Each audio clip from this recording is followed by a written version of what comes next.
There is a place called Cato. Remote and unspoiled, it has amazing marine life, from huge GTs to endless Wahoo. However, getting there is an adventure on its own. Of course, things don't always go to plan, and suddenly you find yourself battling the odds as Mother Nature throws everything she's got at you, turning an adventure into a rescue mission. We discover the natural beauty of an island rarely visited, where the locals leave a few booby traps. That's a good one, Al. When we finally start fishing, it comes thick and fast as the competition between mates heats up. Come on, Al, get him up. Oh, God, that bloody hurt. And we get stretched out by the fish that make Cato famous. Woo! What a take! Fishing is my life. It's in my DNA. From above the water and below the surface. It's who I am. Join me as I travel the world in search of the most insane fishing experiences on the planet. You got it. Oh, yeah. Big fish right there, Al. Yeah, baby.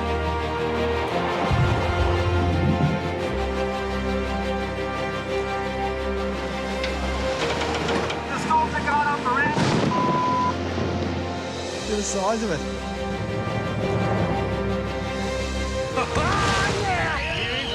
Buddy. Come on. Oh. How good is that? I'm Al McGlushan, and this is Fishing with Mates. So as a kid, I always remember reading in the fishing mags about a place called Cato. Tiny little reef, 400 k's out to sea, off Bundaberg, you know, between Bundaberg, Gladstone, way out in the middle of nowhere. And these stories of amazing fishing, you know, remote, untouched. Like, it's one of those places that just went, I need to go there. So we jump in the Mitzi and drag Tom's boat over 1,000 kilometres up the coast to Bundaberg.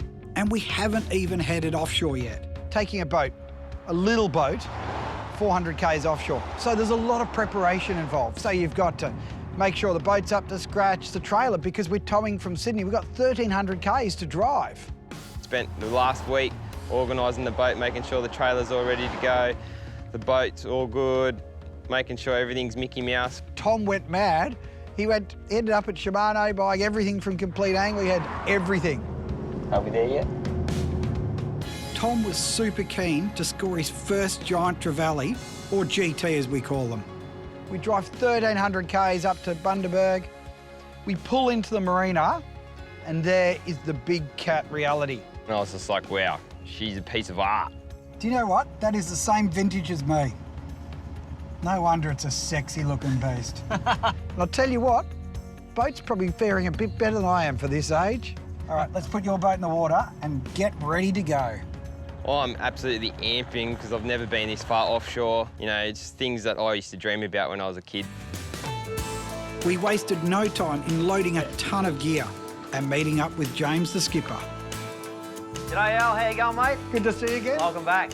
So Al's been out with us before to Wreck Reef, and I know he's real keen to get out and finally see Cato for himself and get out and see what he can make of it. And then it was time to load Tom's boat. Yeah, it was a bit of a tense moment watching your boat get lifted up a couple of metres in the air. James is unreal and his crew was unreal with it all. They knew exactly what they were doing. Happy now it's up there. It's not bouncing over the water. Side of the reef. After the briefing, we headed off on our long 2-day journey, 400 kilometres offshore. At least it gave us time to prep all the gear and meet the rest of the team. But the weather was less than favourable, challenging even the hardiest of seafarers. We finally arrived at Cato, and the weather hasn't improved at all. But at least we were here. It's not like on the mainland where you can just look at the weather and keep checking. With a 10-day trip, you can't get a 10-day forecast, so you've got to be prepared for whatever the weather gives you, and that may be really bad weather at the end. And the beauty of Big Cat and the gear we've got and the crew, we're ready for it, and we can obviously look after people and still get them home safe and still give them a good trip. We could see the weather was deteriorating, and by the time we arrived at Cato, she was howling. So the thing of moving just around here, try and give us the best protection from the swell so we can launch the boat safely. Well, Tom, check it out. That is Cato, complete with a longliner. So this is why we dragged your boat halfway around the country. Look at that. How many 5-metre boats have fished out here? 200 miles to sea. Cato is a remote coral atoll, an important breeding ground for seabirds. It's also incredibly rich in marine life. Your boat's up 10 foot in the air. For Tom, he has to watch his boat come off the big cat. Less than ideal conditions. You nervous, mate? Nervous? Just a little bit. It's a little bit rougher out here than it was in the marina, so we'll see how it goes. So Club Marine, they're looking after you, right? Yeah, they are. It's Club Marine, I wouldn't be nervous. But you look nervous. Geez, all good, mate. All right, now I'm not nervous. I'm happy now. Not anymore. It's in I'm the more water. nervous than you were putting it in. I'm going, oh. We finally get the boat in the water and we start fishing. Man, it was howling, so it was really tough going. Al and I were looking for all the bombies and stuff, trying to find where these G's were hanging out, but man, it was tough. All the gannets, all the boobies are all flying next to us, trying to eat our lures. Got myself a bird. Tough start to the trip, but you know what? The report was the weather's going to get better, so things are on the improve for us, hopefully. So that night, all the tenders are moored up. They put a mooring down for Tom's boat. Everything's done. She looked all good, so off to bed and ready for the next day. In the morning, first up, weather was not good. It was now at 30 knots. Went and had breakfast. I'm sitting downstairs with a coffee, getting the gear ready to go. And James said, what's the deal with the boat? As soon as I've looked at it, it started listing. It was listing to the starboard side quite badly, so we knew she'd taken on a bit of water. I grabbed my dive gear, ready to just get me over there, strip down. The boat starts listing more and more. The cowling goes under, and you get that horrifying moment where you go, I think it's going to be too late. You couldn't ask for a better mate than Al. He's just whacked his gear on straight away, didn't care about what was in the water, put his fins on and just yelling at James, get me over there so I can get this thing under control. Stern line around here. James, skipper, straight onto it, right, starts barking orders. We drop the tender in.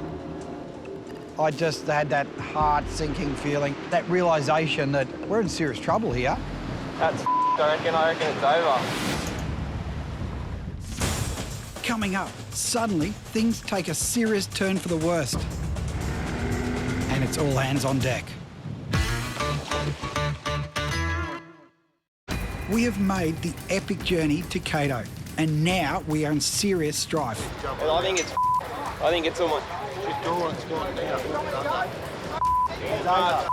Turned around, I've looked it out, and then turned back, and then the cowling's like totally underwater. So instantly it changed from saving to trying to recover. We dropped the tender in, jumped in, raced round to it.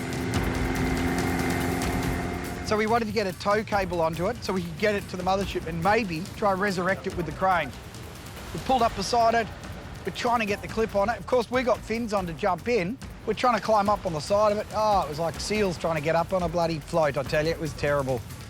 We've got it on, and do you know what? I'm starting to think, engine's gone, electronics are gone, but we're going to save this hull.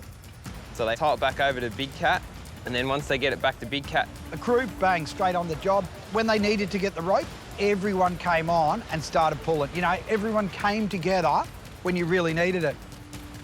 Auds in the water, collecting all the stuff that's drifting out of the boat, trying to save it all for the environment because you don't want to leave anything behind.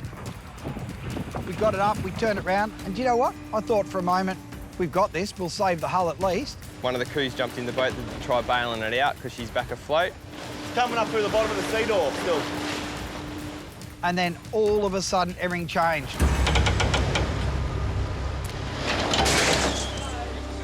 She snapped the cables and turned turtle and just went straight to the bottom in front of us. The ropes broke the railing off the back of the boat. Oh, it was heartbreaking for me watching that. So many good times I had in that boat, and, you know, to watch it just go down so quick, you know, oh, it was crazy. Seeing a boat go down is scary and really, really sad. If there's something we can all take away from this, is you never, ever lose respect for the ocean. She's always in charge.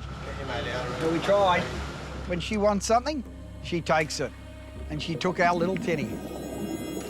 I'm worried about Tom, you know. That's his pride and joy. He's been very quiet through this whole thing. I think it took him by surprise, so he's a little bit shocked about how quick it happened. So I thought, what's the best thing to do? Let's go to the island. Luckily, James had a spare boat. So in an effort to lighten the mood for Tom, I took him to the island, where Andy, one of the passengers, had an interesting job for us. And I'm like, yeah, right, we'll go over there and have a look and see what this place is about. Pull up on the beach. What's on the beach? Sea snakes. Just sitting there. Never seen in my life. How cool is this? We're 400 k's offshore on an island that barely a handful of people have been to, surrounded by nature, and all the birds are squawking at us. Wow, all these birds are just hanging out on this island, and it was crazy.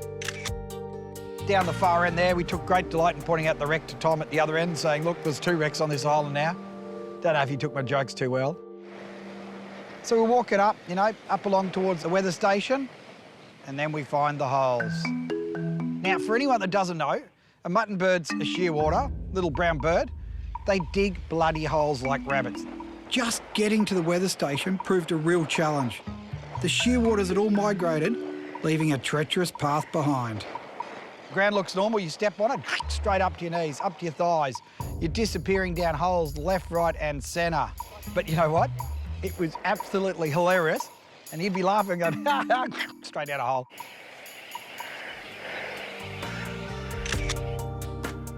After taking lots of photos of the wildlife, our attention turned to helping Andy, who apparently entered some global Morse code competition. Sounded a bit sus to me, but the skipper assured me it was all legit. He goes, oh, can you guys help? He's got a 10, 15 metre aerial. It's like a broomstick, and we're just looking at each other going, how the heck are you going to put this up in 30 knots of wind, you know? James, straight into action. Right, we're going to tie brace, we're going to tie a rope here, we're going to tie a rope there. Before you know it, us and the crew and Jim and Simo, everyone are in there. It started looking like that, looked like a snake going in the air. Yeah, it was a real MacGyver moment, you might say, you know? Tap it in, we've got this thing. We end up getting this aerial up. I'll tell you what, I was pretty impressed with it by the end. Pretty proud of this thing, you know? In the middle of nowhere, 400 k's up, and this thing's standing up beautifully. And that just really helped heal over what we'd had earlier on with the boat. You know, and everyone's like, right, let's go. That's it, time to fish. With the weather calming down, it was time to start trolling. This is prime Wahoo country. So we put a couple of Halco Maxes out, the big one, the little one. Within minutes, Tom's rod, got him on. Whoa, Tom! Another bite. Phew! Coming up, it's finally time to catch some serious fish. Oh.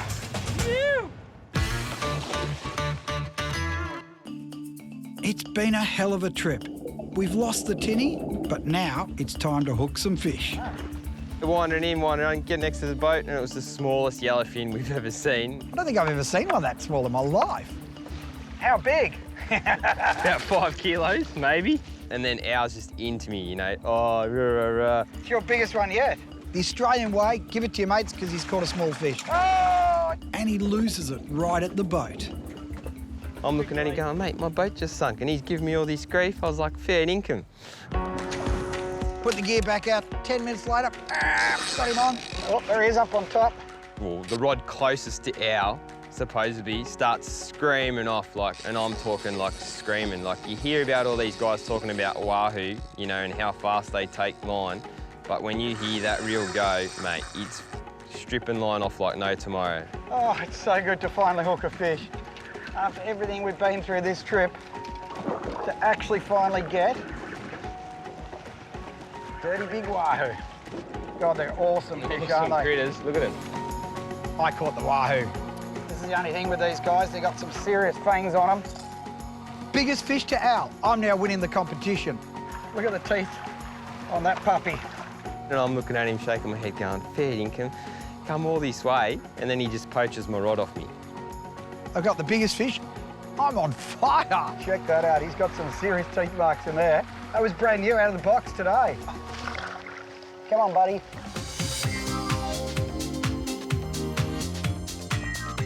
into Hutchison's Shoal, which is prime GT country. So I've done the old classic rooster popper, 190, my favourite lure. Tom's gone a stick bait, and this is what's a really good technique. So when you run a stick bait and a popper, is that the popper might wake them up, they'll eat the stick bait. If you want to be good at GT fishing, it's just don't stop casting. Just keep casting. Casting, Cast it, casting, cast it, casting, cast it. and then there's a little bit more casting. That's how you catch them. Tom casts out. I'm thinking this is the only chance you'll get, mate. You finally get this explosion of fish. This massive GT's just engulfed my stick bait, and I'm like, yep, I'm on. That's a good one now. Yoo! What a take! He smashed that out of the top of the water. He's hanging on like this. Lifting him up. I was in pain. Probably only about 10 bloody kilos, mate. Al was laughing at me, giving me a bit of crap, and then to finally see that GT come up and look at it. That's what counts. Bring him over and off. And just like that feeling of, yep, you've done what you've come here to do, and to get that proper GT. Not a bad GT, buddy. The first one. Looking at the awesome fish that they are, they just look like full-on brutes. You. Tom's stoked, you know, he's come all this way. He just wanted a good GT. Now he's got a good GT.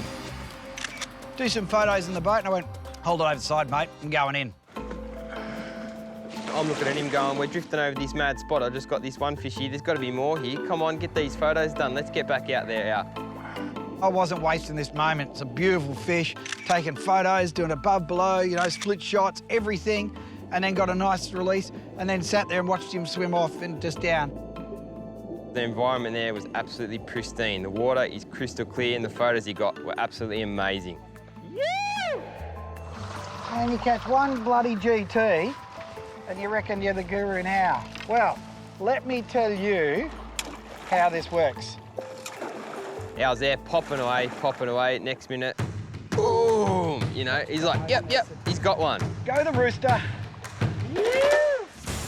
Coming up, we lock horns with some monster GTs.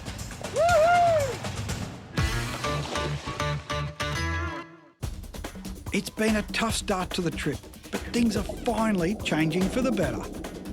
Oh, got him on. Tom grabbed the wheel, and I think he tried to sabotage me a bit, you know? Tried to drive over the fish, tried to drive around the fish.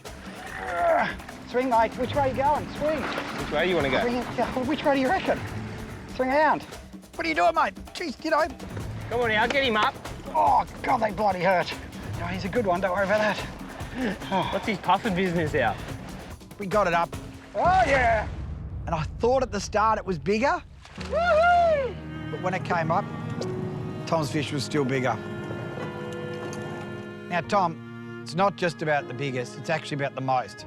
Because when you're losing, you need to change the rules. Just try and fix things up a bit. Bit like the Aussie cricket team, you know?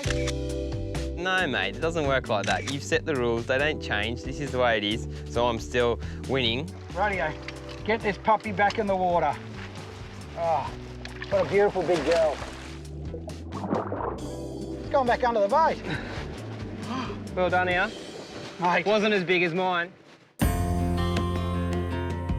Well, mate, it's the last hour of the day. You know what time that is? Means big GTs. I'm not talking those little puppies you caught. I'm talking the mama dog, the big fella. Next minute, boom, again, and he's on. This was the GT we came for. This thing goes boom on my lure, and you should have seen it. We're talking a car bonnet comes up, smashes over it, misses it, bloop, and he comes back again, boom, got him on, and I had absolutely no chance. Trying to put my hand around, the whole boat's spinning around, I'm hanging on to this thing. This goes down, bang. Damn it! Oh, that was a proper one. 200-pound Suffix leader on there, and it came back shredded. Not even a chance. And I was there laughing at him going, I still got the biggest one now. So we keep fishing, back to popper fishing, and guess who catches the next fish again? The old trusty rooster goes off, and I catch another GT. The Jeep Master! You! Blight, a little bit smaller. They've certainly been shrinking, but you know what? Got another GT, so it's not bigger than Tom's. See, Tom, you don't need expensive lures for GTs. You just need a rooster popper. And so he lands this little fish, this little GT, you know, this little puppy dog GT. And anyway, I'm looking at him going, yeah, righto. And then he's like, oh, no, it's all about the most fish, mate. And I'm like, no, you can't change the rules again. And I'm like, you at it again, mate, trying to swindle it so you win. I'm like, it doesn't work like that. So we head back to the mothership, you know, looking pretty good. We've got some GTs, we came for those. Wahoo, well, I caught one, so that's all that counts. And we head back and, yeah, we're on a high. So the trip's coming to an end, you know, we got what we came for. You know, there are a few hurdles along the way, some major hurdles, but we got the fish. We load everything up, we start steaming out, and you know what? I'm thinking, not a bad trip. You can't argue. You've just been to one of the most beautiful places. Everyone should have the opportunity to go there. Steaming home, feel the big cat start turning, and I'm like, well, what's going on here? You know, we're making a straight line for land. What's going on here? And next minute you look out the starboard side and there was a massive patch of striped tuna and yellowfin busting up out the side. We pull up, and the beauty with the big cat is you can fish all up the side. So they've raced over, started casting, people hooking fish. I'm like, I'm not going to catch fish. James, can I jump in? Straight in the water. I was in the water trying to get all this awesome footage of these fish, which I don't blame him because it was pretty cool. And then Jim's casting his rooster pop up. Boom. What's he hooked? A nice yellowfin. 20 odd kilos, you know, good fish. And I tell you what, that just topped this whole trip off, getting fresh sashimi. And you're just thinking, how good is this? You know, being out at sea with these awesome blokes and fishing with your good mates and the camaraderie that comes with that, it's just amazing. This is what fishing with mates is all about. You get good times, you get hard times, but when you're doing it with your mates, it's always a good time.